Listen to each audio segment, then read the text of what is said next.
Hello students, welcome to Opulent Career Institute. My name is Neha and today we'll start with the fourth chapter, Current Challenges Facing the Indian Economy, Poverty. बहुत ही simple chapter है ये. Simple इसलिए कहूँगी क्योंकि because basic definition क्या होती है poverty की आप सब लोग जानते हैं. क्या डिफरेंस होता है between poor and rich people ये भी आप लोगों को पता है.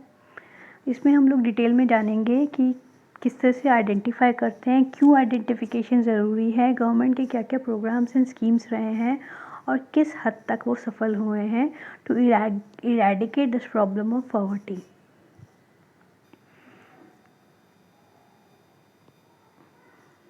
ये तो मैंने पहले ही बताया था कि जो हमारे 5 ईयर प्लान्स थे that were basically aimed to in poverty reduction and providing minimum basic needs. Providing minimum basic needs and poverty reduction were the basic aim of independence India. 1950s के जो रिफॉर्म थे और उसके बाद जो 5 year plan हमारे बने हैं बेसिकली उनका एम एक ही था कि हर इंसान को मिनिमम बेसिक नीड्स उसकी फुलफ़िल हो और पॉवर्टी में कमी आए. तो 5 ईयर प्लान्स का जो हमारा फोकस था वो वैसे ये था कि पुअरेस्ट ऑफ द पुअर, जानते हो 80% of us were dependent on agriculture. तो सबसे इम्पोर्टेंट ये था कि उनमें से जो सबसे ज़्यादा पुअर हैं उनको पॉवर्टी से बाहर निकाला जाए, उनको मेन स्ट्रीम में लाया जाए. जो इकोनॉमिक डेवलपमेंट हमारा हो रहा है उसके बेनिफिट्स उन तक पहुंचाए जाएं, एक मिनिमम स्टैंडर्ड ऑफ लिविंग उनको दिया जाए. पॉवर्टी के बहुत सारे डायमेंशंस हैं. डायमेंशंस इन द सेंस कि एक हम लोग बेसिक डेफिनेशन क्या कहते हैं, अगर खाना या बेसिक कैलोरी रिक्वायरमेंट किसी इंसान की पूरी नहीं हो रही हो तो उसको हम लोग पॉवर्टी कहेंगे. बट पॉवर्टी के अलग अलग डायमेंशन हैं. जैसे अगर एक पर्सन अनएम्प्लॉयड है या डेप्ट में है या वो उसके पास हाउस नहीं है, all these are a part of many dimensions that poverty has. अब there are different level of indicators which identify poverty. जैसे कि level of income and consumption, आपकी इनकम कितनी है, आप कितना कंज्यूम कर पाते हैं और कितना आपका एक्सपेंडिचर हो जाता है.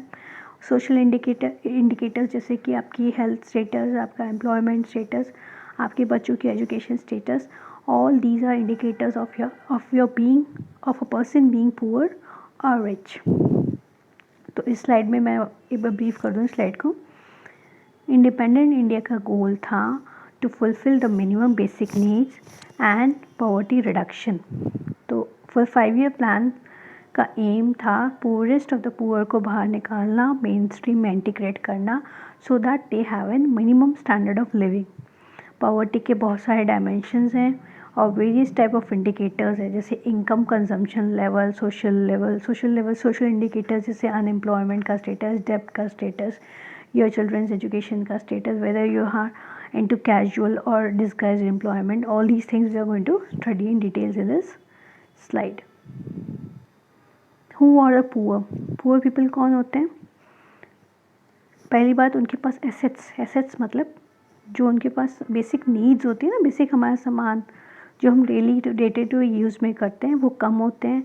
कच्चे हाउसेस में रहते हैं. ज़्यादातर लैंडलेस लेबरर्स की जो हमने बात की थी फर्स्ट स्लाइड में, जो एग्रीकल्चरल लेबरर्स थे जिनके पास लैंड नहीं था, जो दूसरों के लैंड पर ऑन रेंटेड बेसिस काम करते थे, तो those people are also poor.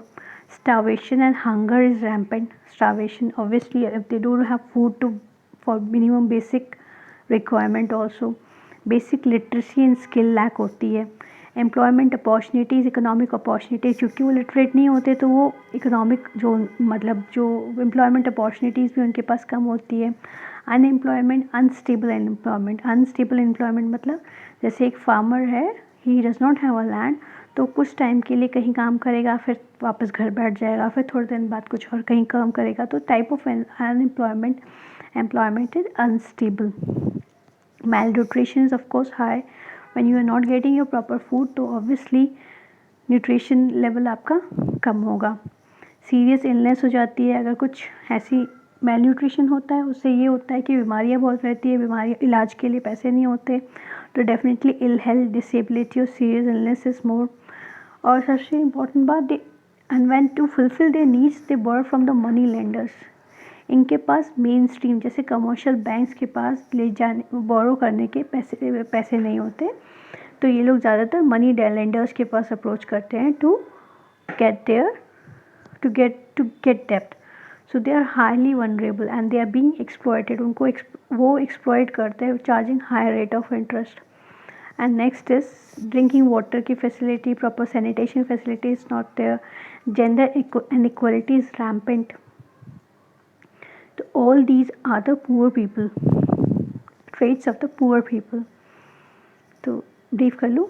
few assets, कच्चा हाउसेस, लैंडलेस होते हैं, बेसिक लिटरेसी नहीं होती, इकोनॉमिक अपॉर्चुनिटीज़, एम्प्लॉयमेंट अपॉर्चुनिटीज़ वो बहुत कम होती है, एजुकेशनल अपॉर्चुनिटीज़ बहुत कम होती है, एम्प्लॉयमेंट का लेवल अनस्टेबल होता है. Unstable in the sense sometimes for some part of year, कुछ टाइम के लिए उनको रोज़गार मिलेगा, कुछ टाइम के लिए वो लोग फिर घर बैठे रहेंगे.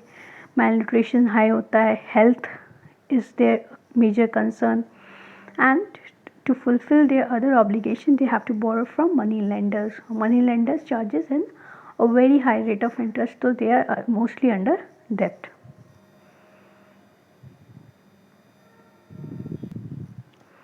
इकोनॉमिस्ट आइडेंटिफाई कैसे करते हैं उसको? दो तरीके से. और आइडेंटिफिकेशन ज़रूरी क्यों होता है? आइडेंटिफिकेशन इसलिए ज़रूरी होता है क्योंकि जो गवर्नमेंट की स्कीम्स है ना, वो एक पर्टिकुलर सेगमेंट को टारगेट करते हुए बनेगी. तो वो इसलिए आइडेंटिफिकेशन ज़रूरी होता है कि किस सेगमेंट को उस तरह की पॉलिसीज़ चाहिए. इसलिए हम लोग identification is very essential for the poor people. First of all, they are identified on the basis of occupation and ownership of assets. Occupation मतलब उनके पास रोज़गार किस तरीके का है, परमानेंट है, टेम्परेरी नेचर का है, इनकम क्या है उनकी. और एसेट्स इन द सेंस कि वो मिनिमम बेसिक जो उनके पास रिक्वायरमेंट है for a living that is there और नॉट. ज़्यादातर रूरल एरियाज़ में कौन से लोग पुअर होते हैं? जो लैंडलेस एग्रीकल्चरल लेबर्स होते हैं, जिनके पास लैंड नहीं होता, जो रेंट पे किसी यहाँ जाके काम करते हैं, टेनेंट वो होते हैं. कल स्मॉल जिनके पास लैंड होल्डिंग्स बहुत कम होती हैं वो होते हैं. और वो लैंडलेस लेबरर जो नॉन एग्रीकल्चर जॉब जैसे खुदाई इत्यादि में एंगेज होते हैं. अर्बन पुअर्स कौन से होते हैं?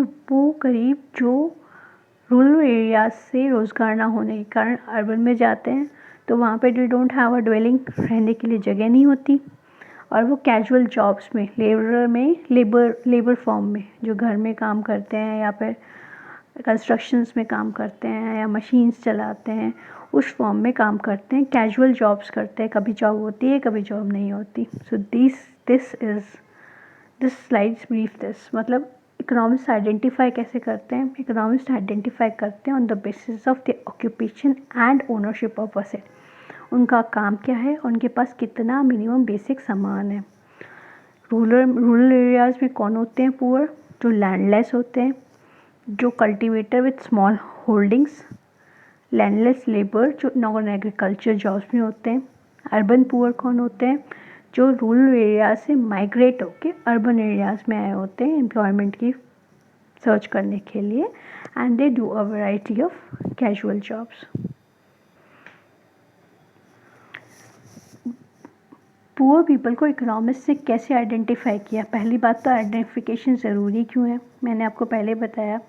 आइडेंटिफिकेशन ज़रूरी क्यों इसलिए है क्योंकि गवर्नमेंट की स्कीम्स जो बनेंगी वो इस सेगमेंट को टारगेट करते हुए ही बनेंगी. तो आइडेंटिफिकेशन ज़रूरी होता है कि किस मापदंड पे हम लोग डिसाइड करें कि ये बंदा पुअर है या ये बंदा अबव द पॉवर्टी लाइन है.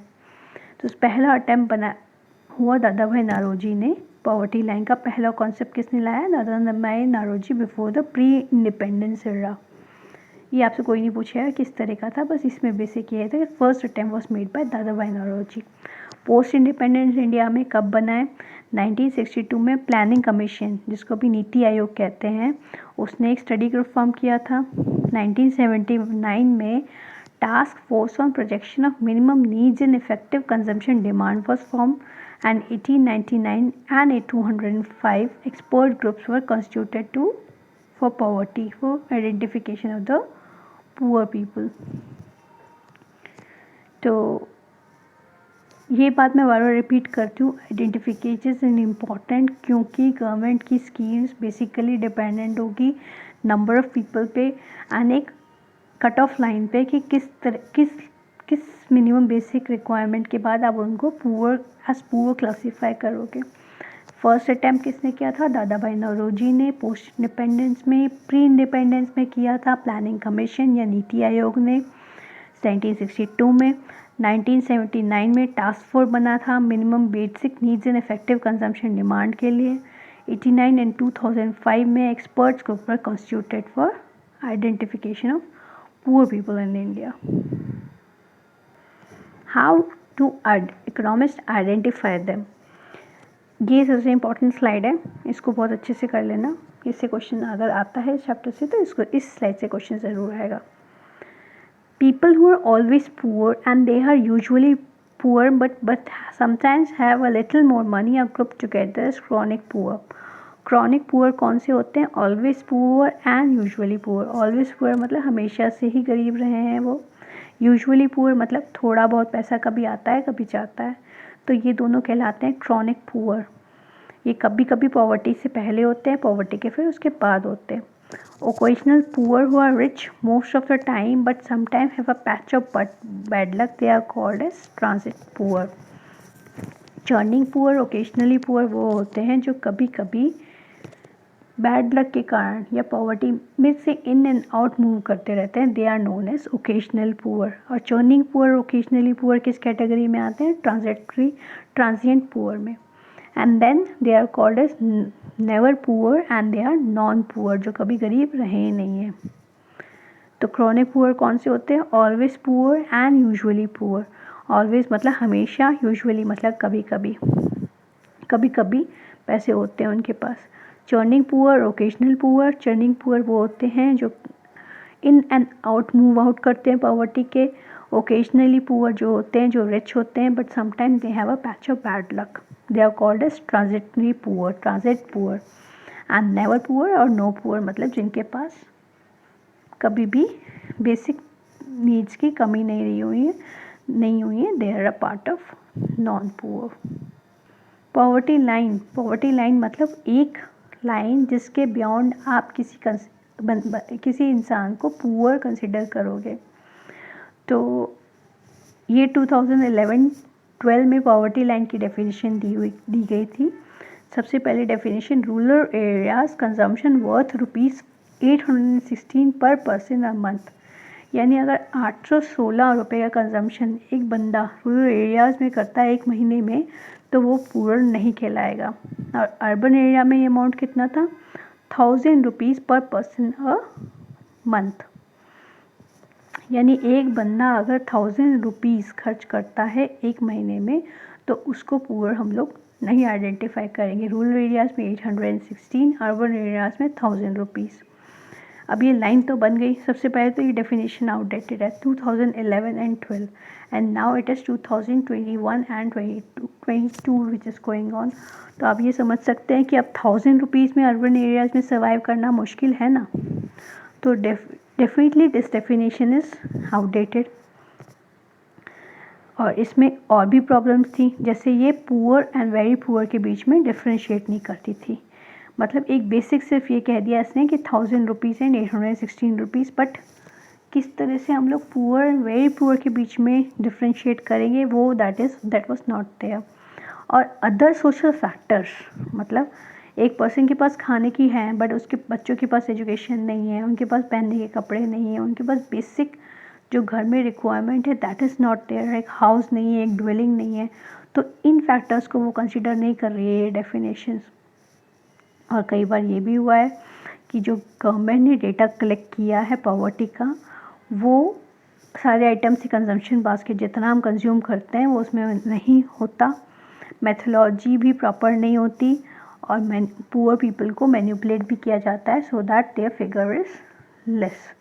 So there is a lot of difference what Indian government states about the poor people, figures that Indian government has given about the poor people and what international agencies are giving about poor people in India.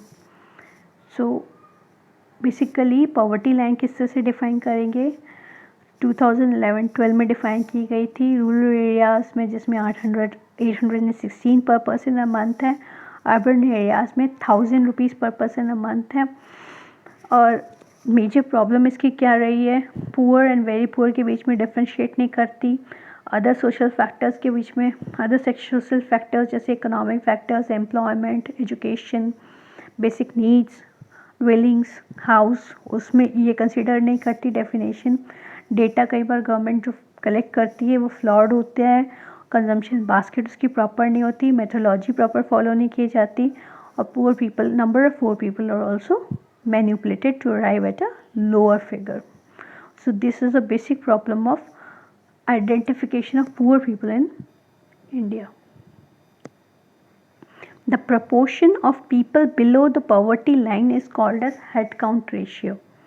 Head count ratio क्या होती है, जितने percent of people poverty line के below है उसको हम लोग head count ratio कहते हैं। और ये जो पॉवर्टी की आपको डेटा है वो नीति आयोग की साइट पर मिल जाएगा, और वो किस तरह से इसको आइडेंटिफाई कर रहे हैं on the basis of consumption expenditure data collected by National Sample Survey Organisation, जिसे नेशनल स्टैटिस्टिकल ऑफिस भी कहते हैं। मतलब अभी तक हम लोग एक बेसिक कंजम्पशन लेवल को पॉवर्टी का एक इंडिकेटर मानकर चल रहे हैं। तो proportion of people below the poverty line, जितने लोग जो परसेंटेज पॉवर्टी लाइन से नीचे है उसको हम लोग हेड काउंट रेशियो कहते हैं। ये data is available with NITI Aayog on the basis of consumption expenditure collected by NSO।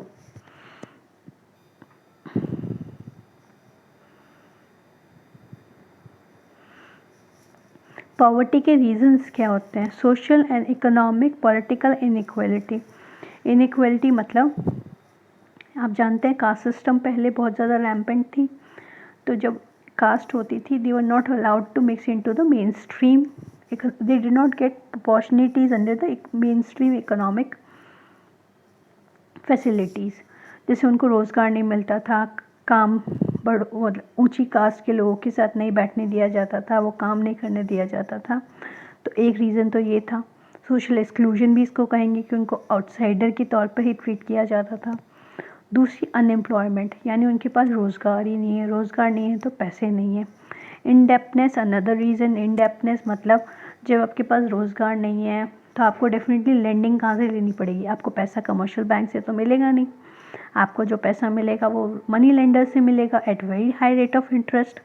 तो indebtedness was another reason.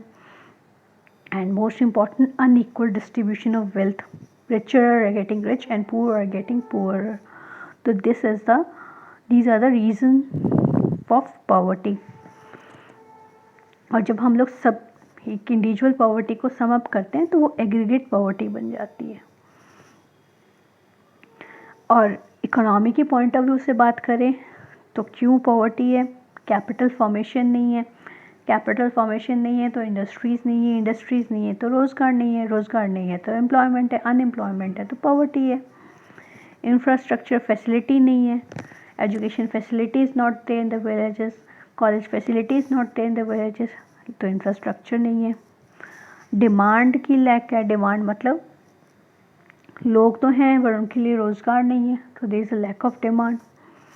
Population पे प्रेशर है, प्रेशर इन द पॉपुलेशन मतलब आप ये तो जानते हैं कि नॉर्मली जब एक गवर्नमेंट जॉब आती है तो हमारे पास कितने ऐसे लोग आते हैं which are more qualified than the requirement under job. So this is the population pressure that India is facing. Number of opportunities are less and the population is very much. So this is one of the reason. A lack of social and welfare nets. Social and welfare nets जैसे कि some people are getting into poverty because of high medical expenses. कोई ऐसी बीमारी हो गई जिसमें medical expenses ज़्यादा हो गए तो फिर वो पुअर हो गए। तो इस तरह की सेफ्टी मेजर्स हमारे पास नहीं है जिससे हम कह सकें कि लोग people come out of that poverty problem. जैसे मैं एग्जांपल दूं, बाहर वाली कंट्रीज़ में education of a child is free of cost, but India the education is very expensive. बाहर वाली कंट्रीज़ में medical facilities available to all at a very low cost of area, but India we are paying a very high cost for those medical facility. So this is another reason for economic wide problems which causes poverty. तो इस slide को brief कर लेते हैं. Social and economic political inequality include social exclusion, unemployment, indebtedness, unequal distribution of wealth, low capital formation, lack of infrastructure, lack of demand, pressure on population, and lack of social and welfare nets. All these are the reasons for poverty.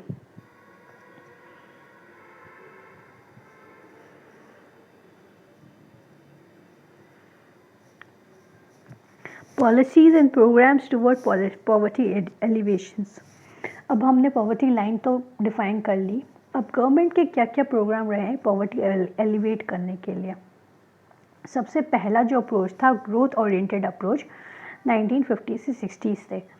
उनका ये मानना था कि जैसे GDP बढ़ेगी नीचे पैसा नीचे फ्लो करेगा और पुअर सेक्शंस के पास भी जाएगा. To a certain extent this has happened. कैसे? जैसे as more and more people are employed, they are using people from poor strata. जैसे जैसे हमें आगे वाले लोगों को रोज़गार मिल रहा है वो क्या कर रहे हैं, जो नीचे वाले लोग हैं उनको भी रोज़गार दे रहे हैं, अपने घरों में दे रहे हैं, अपनी फैक्ट्रीज़ में दे रहे हैं. तो ये तो एक ग्रोथ ओरिएंटेड अप्रोच रही है जिससे पैसा नीचे की तरफ ट्रिकल डाउन होकर जा रहा है. तो this to an certain extent this has happened. But इसका इन्होंने क्रिटिसाइज इस तरह से किया गया है कि population growth has resulted in a much very low growth in पर कैपिटा इनकम. पॉपुलेशन हमारी इस तरह से बनी है कि जो हमारी पर कैपिटा इनकम है दैट इज़ वेरी लेस. तो इसलिए एक रीज़न है. और जो ग्रीन रेवोल्यूशन आप जानते हैं that has been disparity between large and small farmers उसने बढ़ा दी थी, क्योंकि लार्ज फार्मर्स तो वो फैसिलिटीज़, वो पेस्टिसाइड्स, वो सीड्स अफोर्ड कर सकते थे. स्मॉल फार्मर्स वो अफोर्ड नहीं कर पा रहे थे. तो उनके बीच में जो गैप है वो बढ़ता गया. और एक ये हुआ है कि ग्रोथ तो बड़ी है but at the same time the gap between rich and poor has actually widened. Poor people are getting poor and rich are getting richer as economic development has taken place in India. जैसे जैसे economy develop हुई है वैसे वैसे जो benefits है वो नीचे तक परकुलेट नहीं हुए, नीचे वाले लोगों को नहीं मिल पाए हैं. तो फर्स्ट डायमेंशन तो ये कहता है कि increase GDP and per capita income नीचे जाएगी पुअर सेक्शन पे and they also benefit. But ये सब नहीं हुआ है. Poor people are getting poor and rich are getting richer. Population growth इस तरह से नहीं हुई है कि पर पे कैपिटा इनकम उस तरह से बढ़ी है नहीं है. तो disparity between rich and poor have gone wider. दूसरा जो पॉवर्टी एलिवेशन का प्रोग्राम्स थे थर्ड 5 ईयर प्लान से 1961 से 66 में वो सेल्फ एम्प्लॉयमेंट प्रोग्राम थे. सेल्फ एम्प्लॉयमेंट प्रोग्राम्स क्या होते हैं जिसमें हम लोगों को जो पुअर पीपल है उनको किसी तरह की फैसिलिटी देते हैं for their starting their own employment facilities. जैसे घर के अंदर कुछ उद्योग, छोटा सा उद्योग स्टार्ट कर दिया जाए. तो इस तरह के एड या प्रोग्राम्स हम लोग प्रोवाइड करते हैं. इसमें पहला था प्राइम मिनिस्टर रोज़गार योजना. दूसरा है स्वर्ण जयंती शहरी रोज़गार योजना जिसमें हम लोग स्मॉल इंडस्ट्रीज़ को बैंक लोन्स देते थे. उसके अलावा सेल्फ हेल्प ग्रुप्स हैं. सेल्फ हेल्प ग्रुप्स यानी जैसे किसी भी विलेज की 10-15 लोगों ने एक ग्रुप बना लिया. इनिशियली कुछ पैसा उन्होंने पूल आउट कर दिया, उसके बाद उन्होंने कोई काम शुरू कर दिया और फिर किसी कमर्शियल बैंक के थ्रू लोन हमने उसको प्रोवाइड कर दिया.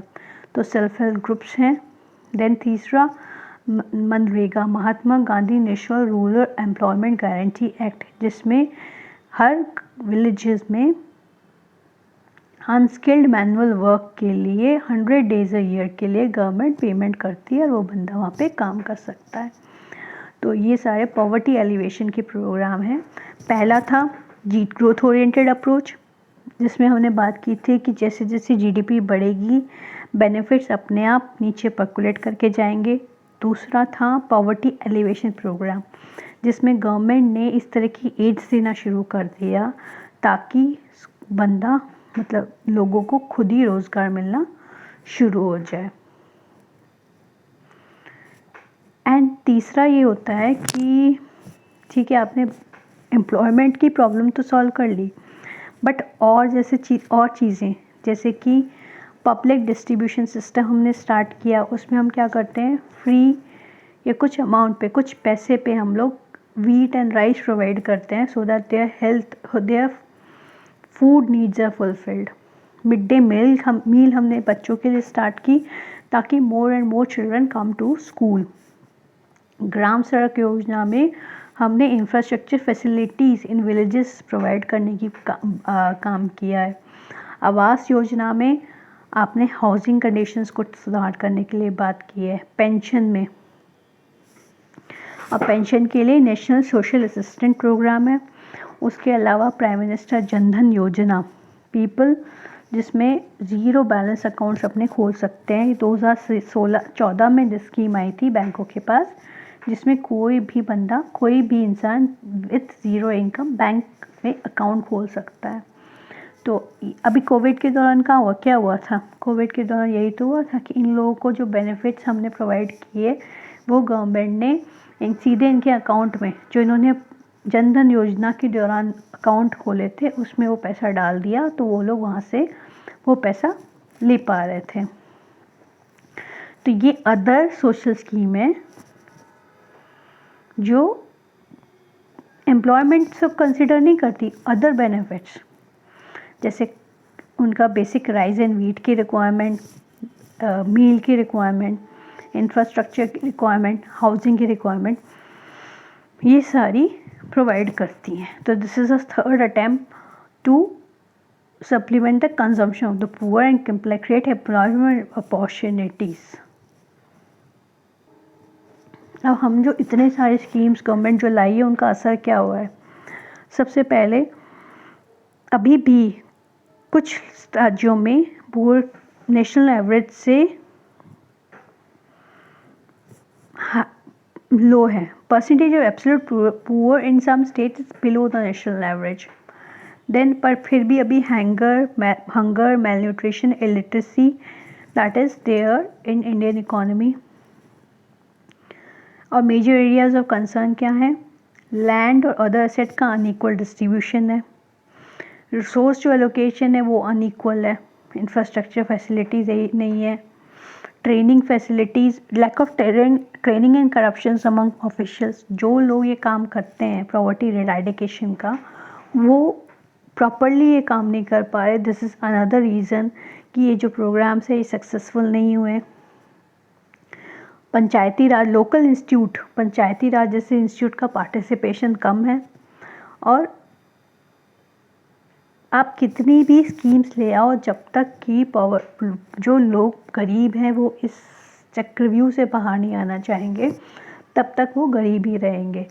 तो it is very essential for active participation of the poor to implement this programme.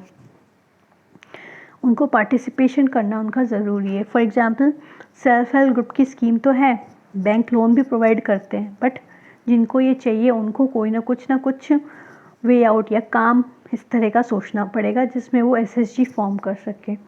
तो this is the reason why these programmes have not been able to eradicate this problems for poverty, क्योंकि resource allocation कम है, distribution कम है, जो officials ये काम कर रहे हैं वो करप्ट हैं या ट्रेनिंग नहीं दी गई है, लोकल लेवल इंस्टीट्यूट इसमें पार्टिसिपेट नहीं कर रहे हैं। और तीसरा, जो लोग पुअर हैं वो पॉवर्टी से बाहर नहीं आना चाह रहे या मेहनत नहीं करना चाह रहे। So these are the reasons why this programs have actually not been able to make an impact. With this I come to the end of this chapter. तो हम यहीं पे ख़त्म करते हैं। This is a very simple chapter. 2-3 slides मैंने आपको बताई, उसको ध्यान रख लेना। एक तो पॉवर्टी की डेफिनेशन जो क्रॉनिक पुअर वाली स्लाइड थी, दूसरा लैक ऑफ इंफ्रास्ट्रक्चर वाली साइड थी कि इकोनॉमिक में क्या ऐसी प्रॉब्लम्स है जिससे पुअर रहते हैं, और तीसरी जो लास्ट की 3-4 स्लाइड्स हैं जिसमें हम लोग गवर्नमेंट की तीनों अप्रोचेस की बात कर रहे हैं, जीडीपी की बात कर रहे हैं, रोज़गार योजनाओं की बात कर रहे हैं और अदर स्कीम्स की बात कर रहे हैं।